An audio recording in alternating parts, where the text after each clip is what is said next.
আপনি যে বলছেন ব্যথা পেয়েছেন, আমি বলি জি না, আমি তো ব্যথা দেখতে পাচ্ছি না, তখন আমার কি বলবেন বলেন?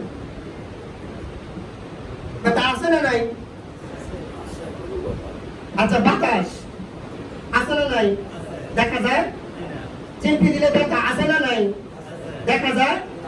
এইটা যেমন বিশ্বাস করলেন সামান্য কমন সেন্স থেকে, তাহলে জান্নাতও আছে জাহান্নামও আছে, এর সাথে দ্বিগুণ বিশ্বাস করতে হবে। কথা কি ঠিক নয়? আছে, আছে বাবা, আছে। আর আপনি বিশ্বাস না করলে ইমানদারি না, এইগুলির উপর বিশ্বাস করি ইমানদার ভালো লাগে। এই উপস্থিতি শুধু তাই নয়, এই হুরগুলি কেমন থাকবে? আল্লাহ রাব্বুল আলামিন 55 নম্বর সূরা আর-রহমানের 74 নম্বর আয়াতে আল্লাহ বলেন, লাম ইয়াতমিথুন্না ইনসুন ক্বাবলাকুম ওয়ালা জান। যে হুরগুলির দিকে কোন ছেলে এভাবে তাকায় না, তারে যদি কাছে পেতাম জীবনটা ধন্য হয়ে যেত, মাই লাইফ এনজয় করতে পারতাম, এই যে একটা মনোভাব। কোন জিন, কোন ইনসান তাকে স্পর্শ, তাকে ব্যবহার করবে তো দূরের কথা, তার দিকে কোনো দৃষ্টিও দেয় নাই, স্পর্শও করে নাই। এমন কিছু দিয়ে আপনার জীবনটাকে ধন্য করে দেওয়া হবে। এই যুবকদের চরিত্রটাকে আমেরিকা থেকে, রাশিয়া থেকে, ভারত থেকে এই পর্নোগ্রাফি, এই ব্লু ফিল্ম, এই চিত্র জগৎ, এই গায়িকা জগৎ, এই নায়িকা জগৎ, এই খেলার জগৎ গোটা পৃথিবীতে অশালীন করে রেখেছে। ওই সমস্ত বদমাইশি শক্তি দ্বারা পৃথিবীকে নিয়ন্ত্রণ করে রেখেছে। কোরআনের কাছে আসতে দিচ্ছে না, হাদিসের কাছে আসতে দিচ্ছে না, ইসলামের কাছে আসতে দিচ্ছে না।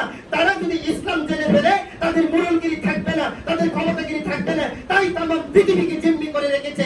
এই তাম পৃথিবীর বিরুদ্ধে যে আমেরিকার রাশি অবস্থান নিয়েছে, এই পৃথিবীর ইমানদারদের দায়িত্ব করে ওই আমেরিকার 12টা বাজিয়ে দেওয়া, ওই রাশিয়ার 12টা বাজিয়ে দেওয়া, তবেই পৃথিবী শান্তির মুখ দেখবে, এর আগে দেখবে না। কথা কি ঠিক নয়? এর আগে দেখবে না।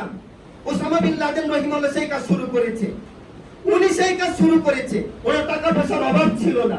উনি বুঝেছে এই পৃথিবীকে কি শিক্ষা দিতে হবে।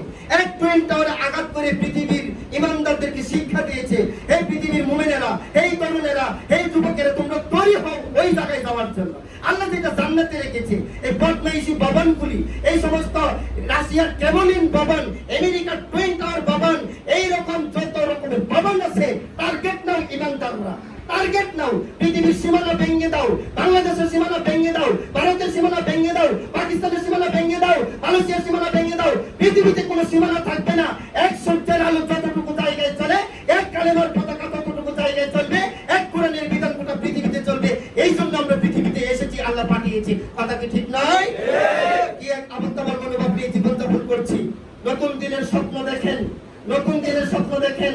আমরা সবুজ বাংলাদেশ দেখেছি, নতুন বাংলাদেশ দেখেছি, স্মার্ট বাংলাদেশ দেখেছি, ডিজিটাল বাংলাদেশ দেখেছি। এবার আমরা খেলাফতের বাংলাদেশ দেখতে চাই। আগামীর দিনগুলিতে সেটাই প্রমাণ হবে। কথা কি ঠিক নয়? এই নতুন আর ডিজিটাল স্মার্ট এইগুলি দিয়ে জাতিকে আর বোঝা বানানো যাবে না। প্রিয় উপস্থিতি, জান্নাত